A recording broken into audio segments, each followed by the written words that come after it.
محترم سامعین السلام علیکم ورحمۃ اللہ وبرکاتہ۔ آج ہم آڈیو نمبر 15 کے ساتھ آپ کے سامنے حاضر ہیں۔ پچھلے آڈیو میں جو آداب بیت الخلاء میں سے کچھ رہتے تھے وہ ہم آج پورا کر لیں گے۔ تو بلا تاخیر میر سید محمد نور بخش رحمۃ اللہ علیہ فرماتے ہیں کہ وَأَن لَا تَسْتَصْحِبَ شَيْئًا، آپ کوئی ایسی چیز واش روم میں اپنے ساتھ لے کر نہ جائیں علیہ القرآن، جس پر قرآن مجید لکھی ہوئی ہو، قرآن مجید کی کوئی آیات لکھی ہو اس کو اپنے ساتھ لے کر واش روم نہ جائیں۔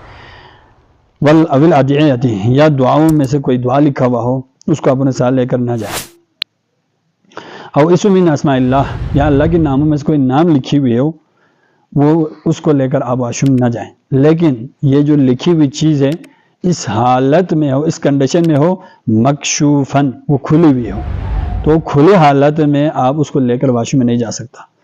لیکن اگر وہ بند ہو، جیسے مثال دو تعویذ وغیرہ ہیں وہ گلے میں لٹکا رکھتے ہیں یا بازو بند پہ جو ہے رکھتے ہیں، اس کے معاملے میں شاہ صاحب فرماتے ہیں وَإِن كَانَ مَسْتُورًا، اگر وہ بند ہو بِثَخِنٍ من الجلد، جلد وغیرہ سخت جو جلد ہے اس وہ جلد وغیرہ لگا ہوا ہو، او المشمعی، یا مشمع کے ذریعے اس کو بند کیا ہوا ہو، مضبوط جو ہے چمڑے وغیرہ سے یا موم جامہ وغیرہ سے، جیسے کہ ہم تعویذ میں کبھی اس کو کپڑے سے کے ذریعے اس کو کور بنا دیتے ہیں، یا بازار میں جو چیز ملتا ہے اس کے ذریعے ہم اس کو بند کر کے رکھتے ہیں، تو اس کے ذریعے اگر آپ لگا ہوا ہو تو پھر اس میں کوئی وغیرہ یا اس کے علاوہ کوئی اور چیز کے ذریعے آپ اس کو مضبوطی کے ساتھ بند کیا ہوا ہو، وفی فکہ تعسر، اس کو اتارنے میں مشکل ہو، تو فرفیہ، وہ معاف ہے۔ چونکہ تعویذ کو بار بار آپ واش روم جاتے ہوئے اتارنے رہنا یہ تو ایک تکلیف دہ چیز ہے، اس لیے آپ اس کے لیے معاف ہے۔ لیکن اصل ہم فرماتے ہیں وَأَن لَا تَغْفُلَ، یہ کہ آپ کے دل غافل نہ رکھے اپنے دل کو، فی قلبک، آپ کے دل میں، من العدیۃ المناسبۃ لہذا المحل، اس محل کے مناسب کوئی دعا پڑھنے میں دل کو غافل نہ رکھے۔ وَأَن تَقُولَ بَعْدَ الْإِسْتِنْجَاءِ وَالْإِسْتِبْرَاءِ، استنجا اور استبراء کے بعد آپ کہیں، اس دعا کو پڑھیں، اپنے دل میں یہ دعا پڑھیں، اللہم حسن فرجی، اے اللہ میرے مخصوص مقام کو بچا کے رکھ، وستر عورتی، اور میرے شرمگاہ کو آپ پردے میں رکھو، بچا کے رکھو، من النار، جہنم کی آگ سے۔ اس محل میں بھی اس طرح کی کوئی مناسب دعا پڑھنے اپنے دل غافل نہ رکھو۔ او مثل من العادیہ، یعنی جیسے کوئی اور دعا بھی آپ پڑھ سکتے ہیں جو اس واش روم کے جس جگہ پہ آپ بیٹھا ہے اس کے محل کے مناسب کوئی دعا آپ پڑھ سکتے ہیں۔ تو بزرگ فرماتے ہیں کہ اس محل پر بیٹھتے ہوئے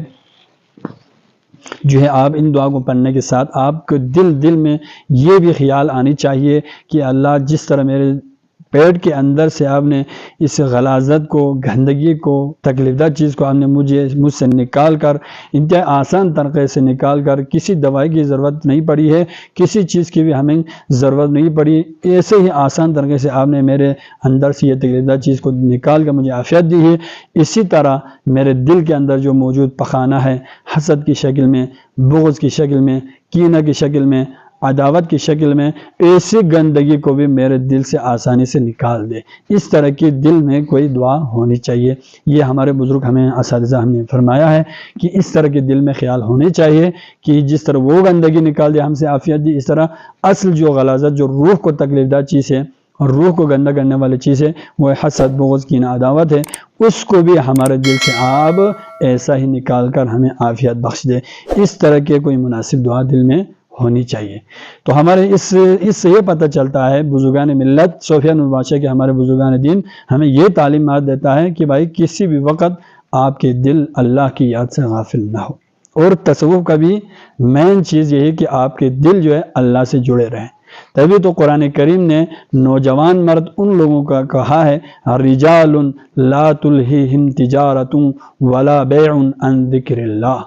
مرد تو وہ ہے جو اپنے دل کو ذکر اللہ میں مشغول رہنے سے ان کی تجارت، ان کی معاملات، ان کے کاروبار، ان کی خرید و فروخت کوئی رکاوٹ نہیں بن سکتا۔ ہر وقت، ہر جگہ، ہر لمحہ، چاہے وہ کاروبار میں ہو، چاہے وہ معاملات میں ہو، چاہے عبادات میں ہو، چاہے بازار میں ہو، چاہے سیاسیات میں ہو، چاہے نوکری پر ہو، چاہے گھر پہ ہو، چاہے باہر ہو، چاہے بازار ہو، چاہے مسجد میں ہو، جہاں کہیں بھی ہو، ان کا دل جو ہے اللہ سے جڑا رہتا ہے۔ تو اس لیے ہمارے بزرگان دین بھی ہمیں یہی تعلیمات دیتا ہے کہ آپ بھی کسی جگہ پر بھی ہو آپ دل کو ذکر اللہ سے غافل نہ رکھیں۔ یہی وجہ ہے آپ نے دیکھا کہ وضو کی نیت سے لے کر وضو کے اختتام تک، بلکہ اس سے پہلے استنجا واجب ہے، استنجا کے مراحل کے لیے جاتے وقت آتے وقت اسی محل کے مناسب دعا، اور وہ چہرہ دھوتے وقت دعا، ہاتھ کو دھوتے وقت دعا، الغرض ہر وقت۔ اب وضو سے فارغ ہونے کے بعد جب مسجد کی طرف جاتے ہیں تو وہاں بھی دعا ہے کہ آپ سورہ انا انزلنا کو 3 بار پڑھو، سورہ اخلاص کو 3 بار پڑھو، درود شریف کو 10 بار پڑھو، پھر مسجد میں جاتے ہیں، مسجد میں پہنچتے ہیں، مسجد میں جانے کی دعا، مسجد کے اندر دعا۔ تو الغرض ہمارے بزرگان دین ہمیں جو ہر وقت ذکر اللہ کی تلقین کرتا ہے، لہٰذا تعلیمات صوفیہ نور بادشاہ کے مطابق ہم اپنے ذکر کو، اپنے دل کو ہر وقت اللہ کی یاد سے غافل نہیں رکھنا چاہیے۔ ہر وقت ہمارے زبان پر، ہمارے دل پر ذکر جاری رہنا چاہیے۔ لوگ کہیں گے آپ کو کہ یہ انسان، یہ بندہ پاگل ہو چکا ہے، وہ فلان ہے فستان ہے، یہ بازاروں میں تسبیح پڑھنا کہاں لکھی ہوئی ہے، مختلف قسم کے اعتراضات کرتے رہیں گے، لیکن ایسے اعتراضات پر آپ کان نہ دہرائیں، اپنے دل کو اللہ سے جوڑے رکھیں، تو انشاءاللہ ہمیں دنیا آخرت دونوں میں اللہ کامیابی عطا کرے گا۔ اللہ سے دعا ہے اللہ ہم سب کو ان باتوں پر عمل کرنے کی توفیق عطا فرمائیں۔ وآخر دعوانا الحمدللہ۔